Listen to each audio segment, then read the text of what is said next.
YouTube.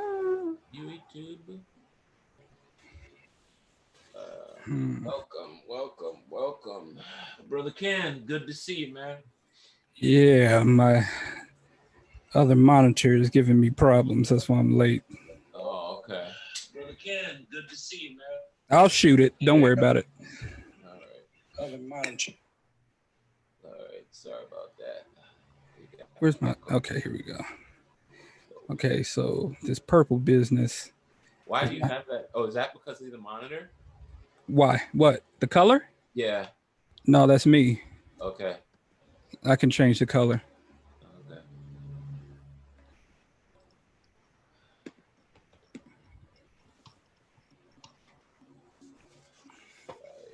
All right. Live. Am I the only one? I think I am the person watching now. So we will minimize. All right. So we welcome everyone to another episode of Syncretize. Absolutely. Yeah, this is Syncretize. our weekly roundtable discussion on. We like to think all things um, comic books and sci-fi. And I guess we got to add video games too. Yeah. But we've not talked about video games yet. But when we get to talking about video games, I will not. Oh, well, I could try to moderate, but I think video games are more the skis of my other two panelists. Yeah, but you better still moderate that. We're missing the last one though.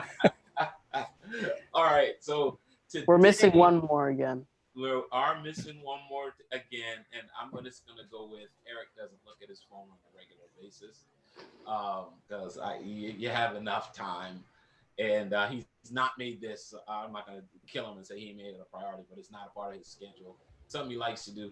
But we're gonna look forward to getting Eric back in the future. Until then, we're gonna have a round table or try to get guys in or ladies in that can join in our conversation as it talks about meaning and mission. See, here's the thing. We all love the stuff we love in entertainment, whether it's sci-fi, that's me, comics, that's me, anime, that's Micah, all things nerd wallet, if you will, is our brother Kenny Grimes. But at the same time, we're all participants in our local churches. We all love to study the Bible, or I don't know about Micah about with that yet, but we all have a relationship with God. And a lot of times when we start looking at things we're taking in, we want to ask the question, what is it trying to teach me? And what is my responsibility with that knowledge? Bring your Sometimes mic closer. bring my mic closer. Yes, to yourself. I don't have my mic on. This mic isn't connected. Oh, It's in my computer mic today. got it. Are Let's you rock. telling me I need to use that mic? Uh, or you could just speak up. Okay, golly, I don't want to yell.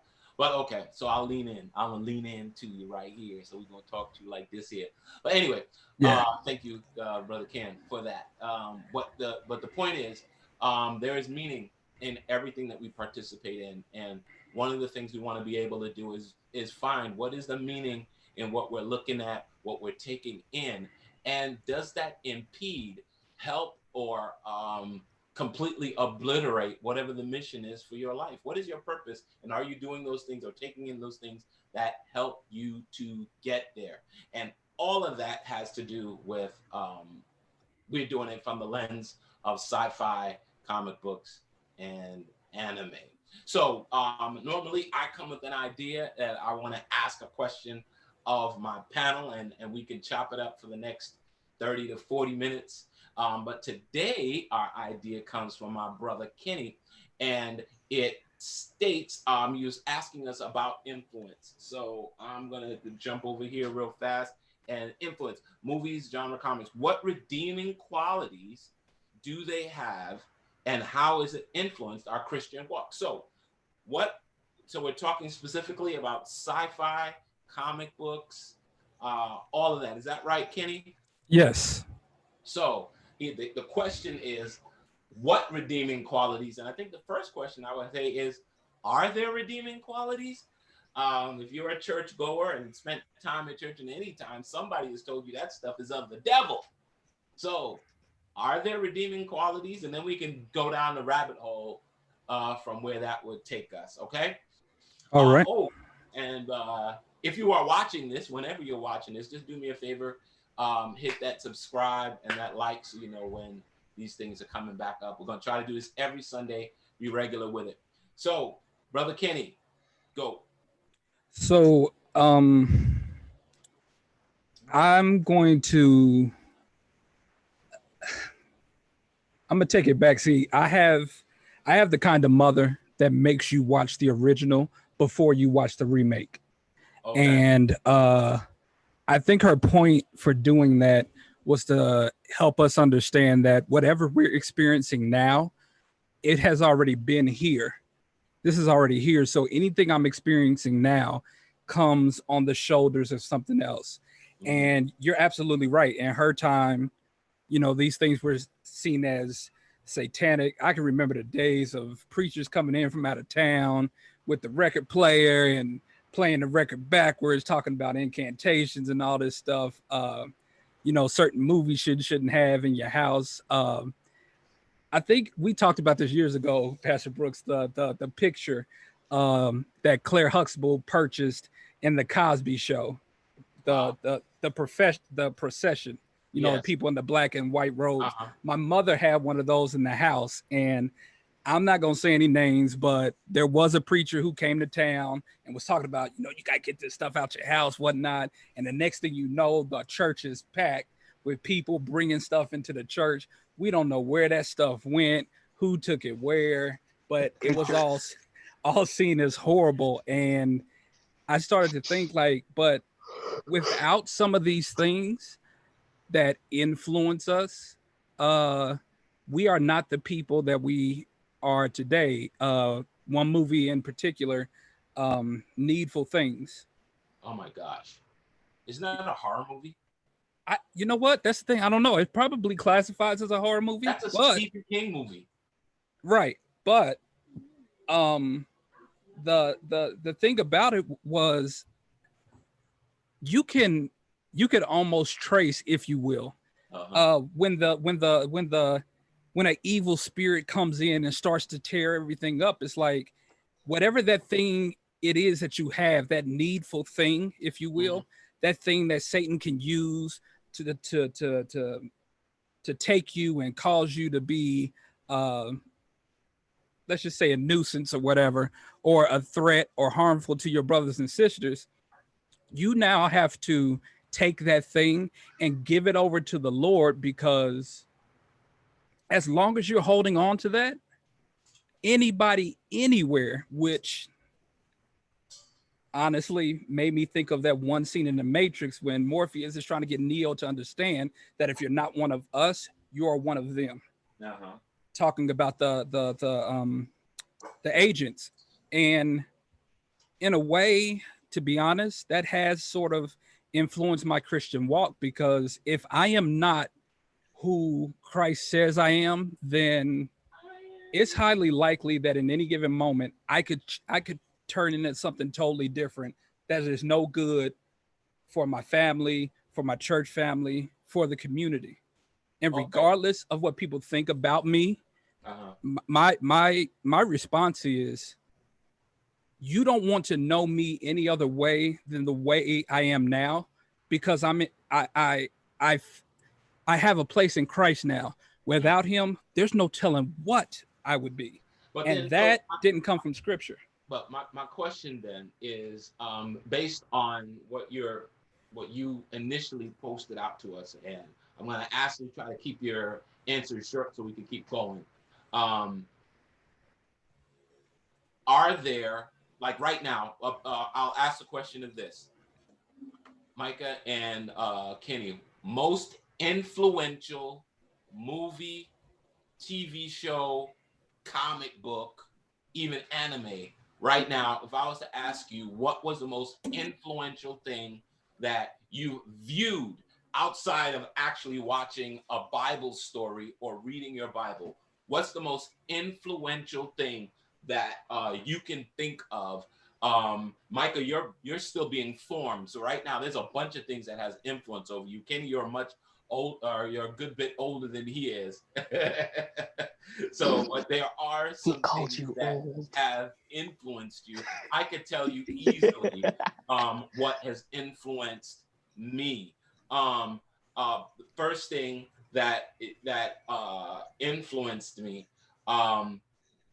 was a horror movie, but it influenced me to stay away from horror movies. It made me write off horror movies altogether. I wasn't gonna watch another horror movie after that one. Then there are movies that I've watched that influenced me to either want to be a better version of myself or take ideas from them to further what I've already been doing.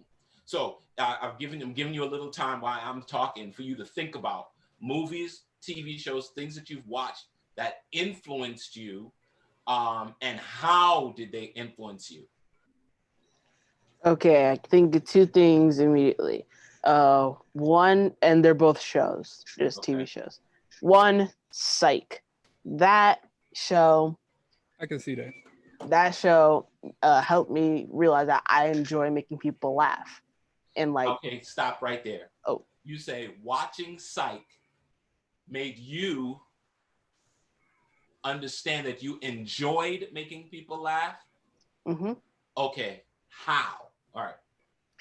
Like the whole dynamic that Sean and Gus have with each other and how they're always able to make people laugh. I enjoyed that, and I wanted to be able to be that person for someone who, even when everything looks bleak, I can not completely solve the situation, but not make it as bad as it might have been seen if put in another way. Okay. If that makes sense. Yes, it does. It does. Okay, I get it. So watching Psych for you helped you to understand, actually brought purpose into your existence, or furthered your purpose by letting you know you like making people laugh. Yes. That's pretty awesome. Okay, what was your number two? Second show was Community. Community. Yes. Oh my gosh. Okay. I'm waiting. That show helped Just remember, he further. lives in your house. Well, those are, I never watched Psych, but I did watch Community. So okay, go ahead, Micah. That show helped further me realizing how extroverted I am, despite me thinking for a long time in like elementary school that I was an introvert. I think the reason I thought that is because all of my friends are introverts, or not all of them, but most of them are introverts. Okay. And so I thought I was like them. And then watching that show made me realize, no, I'm not like them. I want to be around people. And so, yeah, those are the two shows. Psych helped me realize that I want to be someone that people can. I wanted to be someone that people could depend on to give them a smile. And Community helped me realize that I enjoy being in community or a group of people. That's good. Pun intended. Yeah, that's me. Pun intended. That's cool. That's cool. All right, brother Ken. Well, off the top, obviously, and I'm talking about the original. He's gonna say Tim Batman. Burton, I have no idea. the original Tim Burton Batman. Yep. I'm starting there. Yeah, I'm taking the whole thing. I know the ones in the middle were bad. I get that, but I would say that because Batman '89, Tim Burton only did those first two. Right, Batman and Batman Returns. Yeah, and then it moves on to other people. Right, but I'm just gonna go ahead and take the whole saga. Put all the whole Batman saga. Right. All the different Batman. Right, because even Batman and Robin. Yes, even that horrible one, because we all have our off days, and we have to be at least willing to allow people. It taught me that people aren't perfect, people make mistakes, but that doesn't mean that they have lost value. Okay. It's still valuable on some level. I mean, hardcore Star Wars fans can attest to how something good can turn horrible and then be redeemed. And I think the same is true with the whole Batman series. But starting in that first one, that it really wasn't complete. Like if you go back and look at some of the interviews, Batman couldn't turn his head or hear. Right. He couldn't do that. Yeah, and he couldn't hear. Either. Huh? He couldn't bend. No. Bend. That's why he was so rigid. Right. In those movies. And when you are first starting out, at least me, when I first started to take responsibility for my own Christian growth, I will admit I was rigid. I could, you're so afraid of everything that you can't admit to anything. Everything's bad. Okay. The music's bad. The way you dress is bad. Your friends are bad. The school you go to is possibly bad. Everything's lying in wait to take you down. And you want to have the foresight of a Batman who's never caught off guard.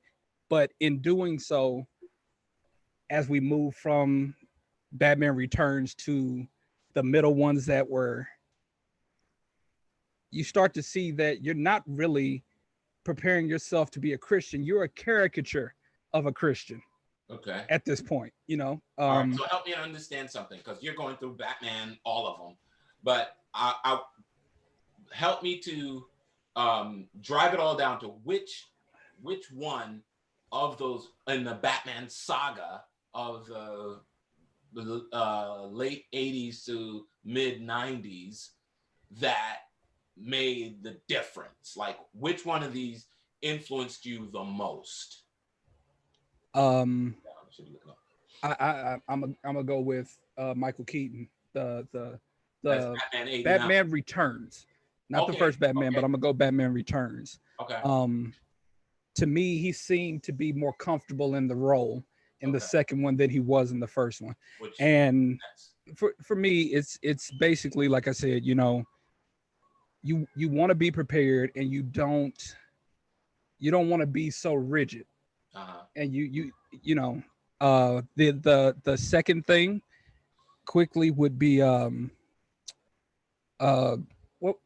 equilibrium. Wow. Yes. Okay, equilibrium. I'd probably be surprised if I knew what that was. Did you know it? No, I said I'd probably be surprised if I knew what that was. Okay.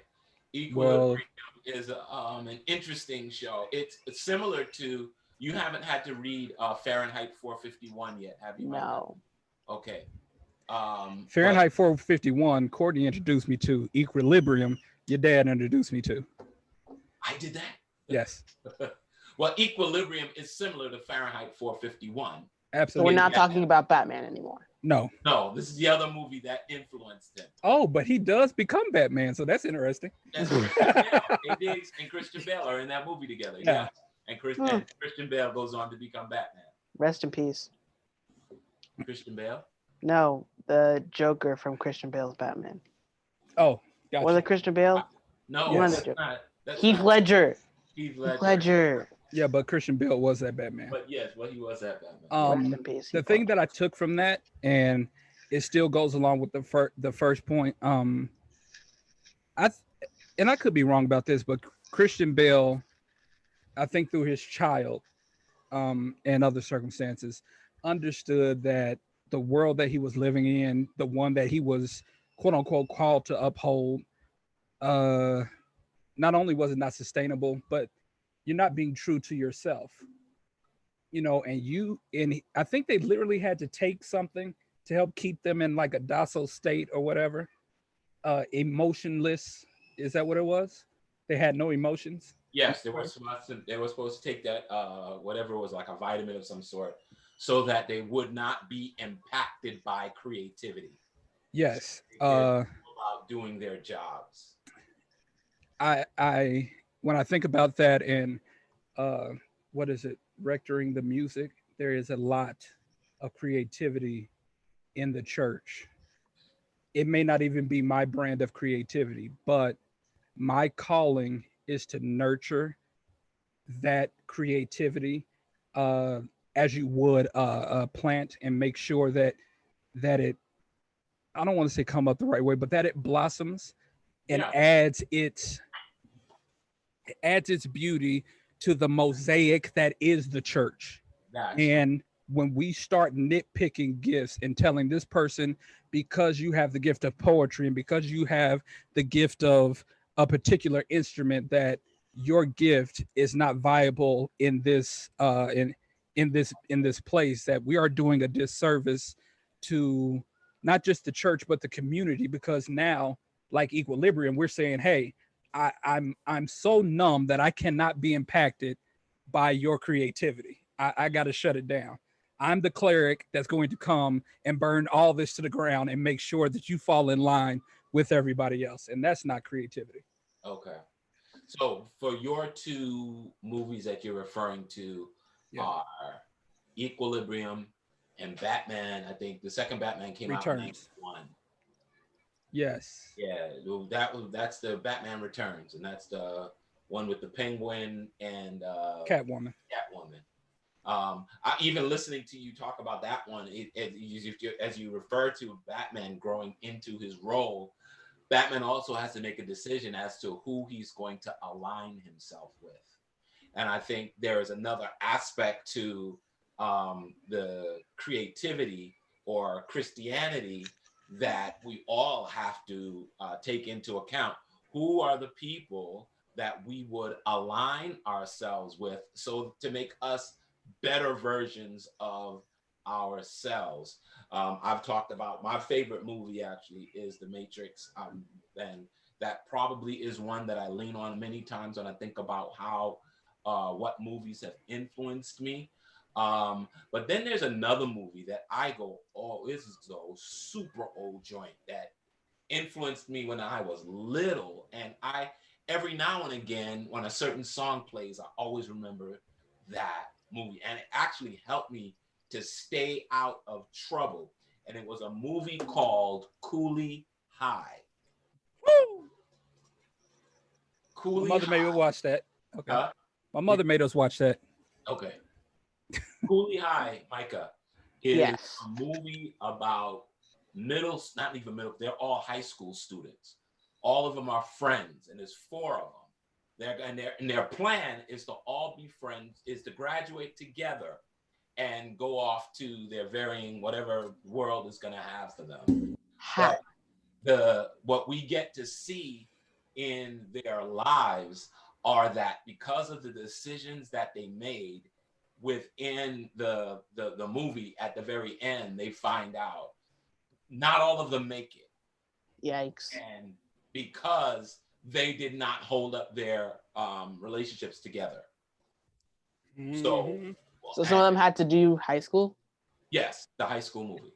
It's supposed to be about their senior year in high school. And they have to redo their senior year. No, they don't have to redo their senior year. What they had to do was make it to the end of the senior year.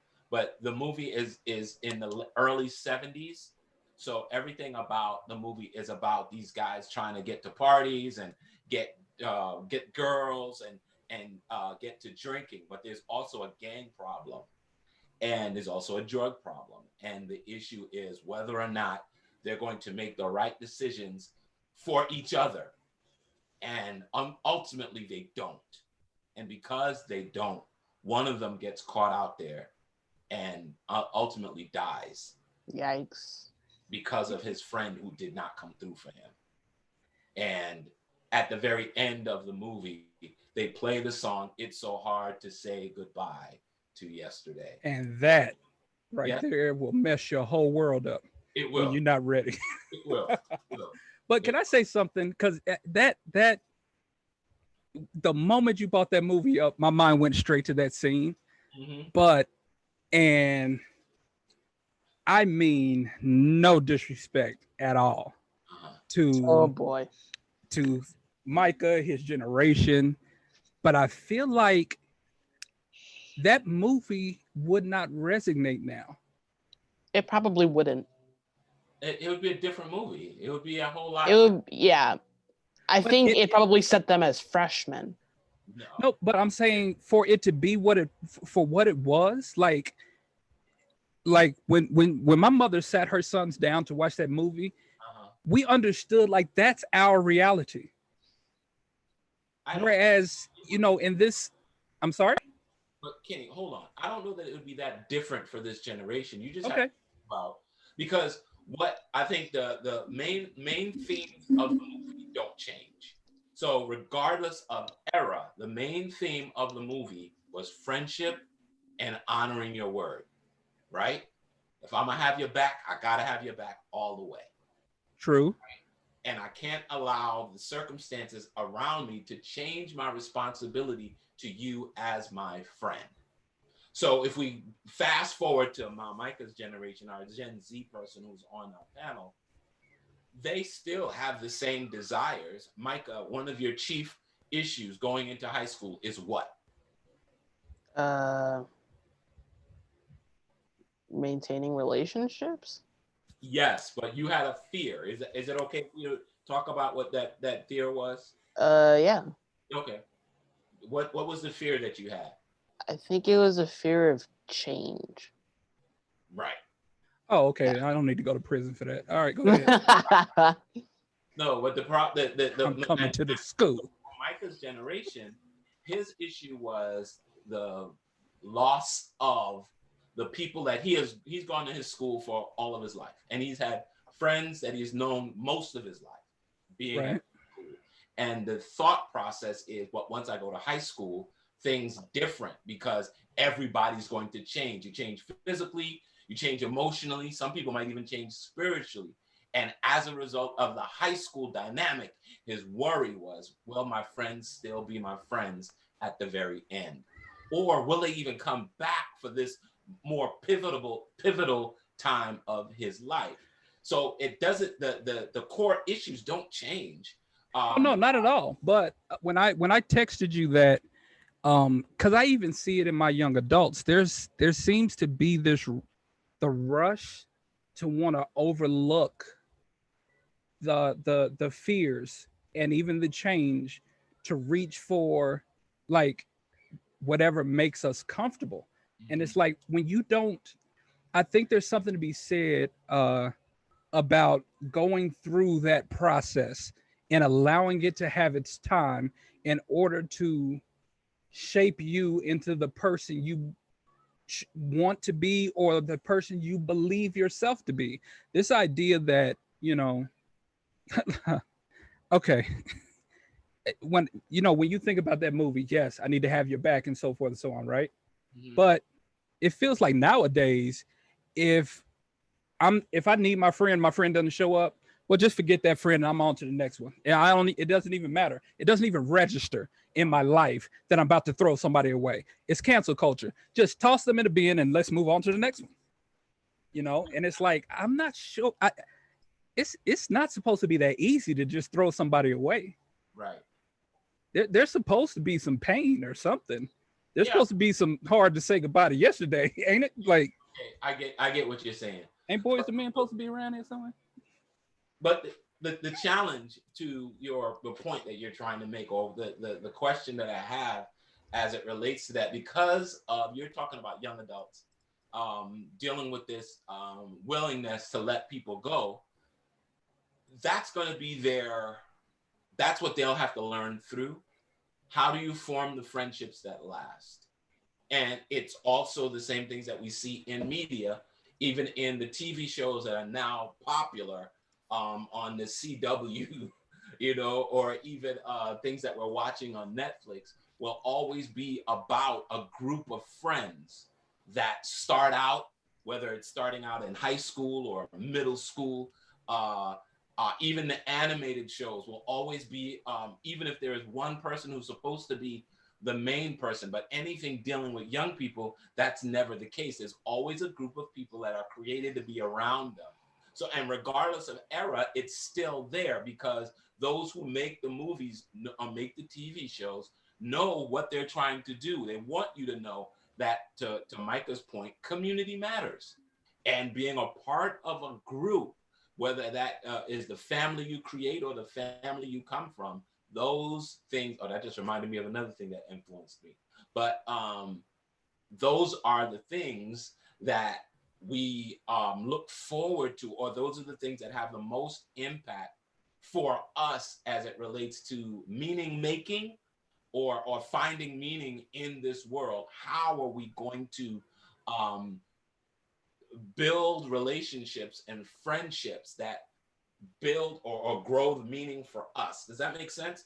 Micah, you can help me out if this is not sounding like it's sensible to you. It makes sense. Okay. Well, I mean, I think in the light of cancel culture and the way that it is, I think it goes back to the nucleus of the question. Uh, when we make when we have when we make these relationships or have these relationships, are we forgetting about the influence that we have on one another? Because I don't think, as I think about the movies and the TV shows, people as written in the script have meaning. Mm-hmm. And it made me like sit right here in this spot and wonder, are there some people in my life that I know don't have meaning? I constantly preach that you have to know what you are to who. If you feel like somebody's treating you a certain way, it's because they see you a certain way and they expect you to occupy a certain place in their life. But as I learned from your wife, if this person is not willing to occupy that purpose in your life, then you have to move on. And because of social media and so forth, we're clicking the friend button just because, hey, and Michael, you'll see it. Oh, we had the same lunch period together. Okay, friend. Wrong. Thankfully, I don't have that. I probably won't have that sort of issue, considering that I go to a relatively small school. Okay, that works. But I'm just saying, like, if you don't know everybody, myself, you're seen as a weirdo. for myself, like, that's what it is. You get these friend requests, and it's like, oh yeah, I remember seeing you at the mall, friend. But what influence, what impact does this person have on your life? And I don't know if that's necessary for right now, that every relationship is going to be as deep as that. There is a book by a man, last name Medeiros, and it was called 42 Seconds. And his whole premise of the book is, if you, by virtue of whatever he did, him and somebody else, his grad assistant, tried to, they read out loud all of Jesus's interactions in the Gospels, and they came up with some rubric to try to figure out how long did they take, and they came to this moment of this algorithm gives them this number. It was actually 42 seconds. The average amount of time he believes that Jesus spent with one particular person was 42 seconds. That's taken into account that he preached to thousands and that he had the disciples around him. But just by going on what we have available to us in the Gospels, as far as Jesus's actual interaction with him, talking to someone else and that person responding to him, the average amount of time was 42 seconds. And he posits that by living a purposeful life or a purpose-filled life, that we would be able to make decisions within those same 42 seconds that can be impactful to people. I thought it was interesting, but the idea though is you can have impact with little interaction. Okay. However, we're talking about influence, and influence takes longer than 42 seconds. Does it really? I think so. You can have impact on a person. Prove you differently. I'm sorry? Prove you wrong. Simply because you've got 30 seconds. I think the algorithm allows you a little more now, but 30 seconds for someone to like, share, or scroll past. And if it's not a video, you've got less. It's a picture. Okay. Like, share. So you don't need that much time. And what you're looking at will influence you. It will influence you to like or keep scrolling. You know what? I'm glad you said that, because let's go back to movies for a second. Please. Let's go back to movies. Think hard with me, sir. Hold on 1 second, because Michael, you have an Instagram, isn't that right? Yes, I do. How long does it take you to decide whether or not you're going to follow someone or have someone follow you? There are people who have requested to follow me in April, and I still haven't responded, and I feel guilty about it, but I don't know them, so That's I don't just your plan father on coming out and you don't follow worry me about it. anytime soon. Like, I feel bad, but then I also like, I don't know you, or I don't remember you. Decision based on whether or not you know them, though. Yes. Correct. Okay. I know you. Okay, make your point. Case in point. Okay, so Dr. Brooks, if you please, think back to when you were a teenager. Did you ever go to the movies when you were a teenager? Yes. I worked at the movies when I was a teenager. Perfect.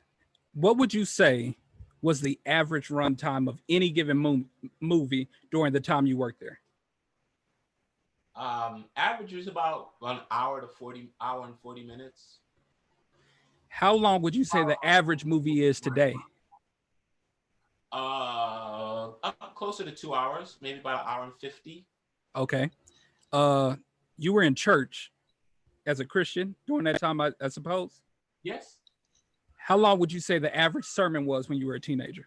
Average sermon? Yeah. Oh, when I was there, 40 minutes, 45 minutes, 50 minutes if you went to Kingsborough. Okay. No, actually, no. Yeah, it's 40 to 50 minutes was the average sermon. Would you say, Dr. Brooks, that the most effective sermons that are preached today are longer or shorter? It depends on the person who's preaching. Whew. Well, I know that, but let's stay, so we don't have to. What you're asking me to determine is really hard because the subjective nature of the message. So if you're talking to me, I don't discount a 50-minute sermon versus a 25-minute message or sermon because both have the capacity to have an impact on me. Right. And one is no less impactful than the other. I had the pleasure of listening to a man called the Dean of Preachers, Gardner C. Taylor. That sounds a little pretentious. Say that, Micah? That name sounds a little pretentious. Dean of Preachers? No, the Dean of Preachers. Oh, Dean of Preachers. Well, he didn't give that name to himself. Oh, okay. He gave it to him. He's never called himself that. Oh, okay, then never mind. It's fine. Okay. The reason why I asked you those questions is because as a preacher, the psychology is that, within the first, what is it, 15 minutes or 10 minutes or something like that, that's the time where you have to grab the attention of your listeners. If you don't accomplish that, then it's highly likely that they're not going to hear much of what you say. And whatever the case may be, but the thing that I'm pointing out here is that when we were teenagers, movies on a whole ran shorter times than they do now. Like, you have to make time to go. Well, nobody can go anywhere right now, but before, COVID-19 dried everything up, you had to make time to go to the movies because that's pretty much an all-day situation right there. We're going to be in the theater for a while. I'm sorry? About 2 hours. And movies have gotten longer. They have. Yeah. And so have TV shows. Right. So watch this now. Depending on if you are a Marvel fan or a DC fan, that's going to dictate which movie you go to see. Is that fair? Yes. Well, I'm still trying to get where you're going with this. Okay. I prefer Marvel movies to DC movies. Okay, cool. But if for example, somebody says, "Come on, Micah, we're gonna go and see the DC movie too." Justice League. No. Yeah, we're gonna go see Justice League. Absolutely. It's highly likely that your critique of Justice League is going to be harsher than that of your critique of the Marvel movie, right? I prefer Grant Gustin as Flash. Huh? No. What I'm saying is that in that instance, because of relationship, when you watch the Marvel movie, because you like the Marvel movie, if it ran 3 hours, you'd never notice because of your relationship to it. Avengers and you'll Endgame enjoy really it short because you like it. Now, the DC movie could run 1 hour, because you oppose or don't like DC, that hour is going to feel like, oh, this is just going on and on. Probably. When Yeah. are they going to end it? And this movie sucks. And it's because of relationship to it. Now, if Justice League, in your opinion, was good, it may have had impact, but there's no influence there. And I'm arguing that there are people who may have impact. I'm sorry about that. There are people who will have impact, but they might not necessarily have influence because there's no relationship to this person or to this thing. And if one would have influence, because social media influencers are not really influencers, in my opinion. I mean, this idea that because I follow you and you say, hey, go eat here, that I'm actually going to leave my house and go eat there because you said something. No, it's more likely that I will go and eat somewhere or go and do something because you, Delroy Brooks, has said, you should go do this. And I know that you don't like anything. Like, we know this. I've never, hey, Pastor Brooks, how do you like? It's all right. Like, I've never heard him say, this thing is great, you should do it. And when you do say something's good, it's in a tone of voice where you may think like you're forcing yourself to say that it's good. Exactly. But it's because of relationship and there's influence there. There's influence there. So I'm just saying, like, the good brother from Michigan State. What's my guy's name? The Mr. Michigan. No, motivational speaker. Eric Thomas. Yeah, Eric Thomas. Oh. Eric Thomas might have impact for me. And I met the man when I was at Oakwood, but there's no way he could have influence. He's not you. Okay. Because he didn't have a relationship with you. There you go. But okay, to your point, so I think your greater point here is, in order for influence to be had with anyone, there has to be relationship. And while that is true, you may have greater influence because of your relationship. It doesn't mean that influence cannot be had, because this is the whole sole reason why Instagram gets people's attention, and TikTok, and even Facebook now is trying to find a way to be able to attract, or Twitter even, to attract influencers, people who get followers quickly because of whether it's something smart that they're saying or something comedic that they're doing. But it's all about being able to garner influencers in order to be able to get things sold or get things bought. Anything you watch in a commercial, Micah, anything you see in a trailer, that's an influencer. It's attempting to get you to want to watch whatever it is that they're attempting to draw you in by, leading us right back to where I started from, that everybody's trying to teach you something. Or maybe the statement should be, everyone wants to influence you.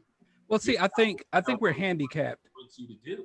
I think we're handicapped by the English language because, and you know, I'm gonna be honest with you. The main reason why I'm saying this is, because of our wives, more so Courtney, but definitely Dillis as well. That, to me, these two ladies, and there's many others, that they push people to think and live deeper. And I feel that now, the world that we live in now, the shallowness of it all causes more problems than it solves. Because when a person that is perceived to be a good person, and then they do something that's weird, and I think this is why cancel culture exists, because we saw the trailer, we saw the commercial, and boom, all of a sudden it's good. This is a good thing and everybody should do it. I want that thing. But you never spend time with it. I know we don't talk about music, but Dr. Brooks, come on. You know, we had to live with albums to know that they were good. Right. Not everything we heard from a particular artist was tight just because it was that artist. Now I got to live with this album for a little bit, you know, and this was back in the days of actual record stores. Now everything is a little clip on SoundCloud. Just buy this. Nobody makes good albums anymore. They just make good music. This song is good, and it's surrounded by 11 other songs that suck. That could be, I think, but that depends on the artist. I think a lot of times we, for instance, now I'm going to do a for instance because I don't know a lot of the secular artists right now very well. Okay, 5 minutes left. Kendrick Lamar. Say that, Micah? 5 minutes left. Thank you, Micah. Oh, but Kendrick Lamar. Kendrick Lamar is legit because Kendrick Lamar, in my opinion, Kendrick Lamar brought back those 90s raps. And the music industry was ready for that. This kind of popcorn mumble business that goes on, ain't nobody really buying that. If it's hot, everybody will jump on the bandwagon, but that doesn't mean that people like it. You have to be able to live with music, live with movies, live with books to know if there's anything here of worth that can be added to your life versus, hey man, you know what? I saw this movie. You should watch it. It's dope. Hey, you know what? I watched it. I believe what you said. But this movie really had no influence. It was just a quick impact of word of mouth that probably made me like it. And see, I would disagree there, but I think that more research would have to be done to be able to talk about that in a really good cognitive way, simply because what we pay attention to and the things we pay attention to are usually based off of the relationships that we have. If someone that you are in relationship, that you have a good relationship with, tells you you should watch something, you're going to give it an opportunity to watch. Case in point, and Micah knows this to be true because he was on our stream yesterday for our worship service. We had a young lady come to preach on our YouTube stream for Juniper Avenue SDA Church. All and right. While she was on the stream, one of the introductory questions that I asked her was, Micah, what was one of the questions? What is your favorite TV show? There you go. And what was her favorite TV show? The Office. And what was my response to that? Michael Scott is stupid and doesn't deserve his job. Absolutely. I can believe he said that even though I wasn't there to see it. Micah, please keep this to where we I'm are. sorry. When you watched the show, you didn't completely understand it. What was the answer to the question? Thank you. She said that Office was her favorite show, and I responded with, I never watched that show. And, of course you would. And her response to me was, you should try it tonight. It's on Netflix. Now, I am not a good friend of this woman. We do not have a deep relationship. I met her one time before, and I thought she'd be a good speaker or a good person to share with our church because it's Women's Month. Okay.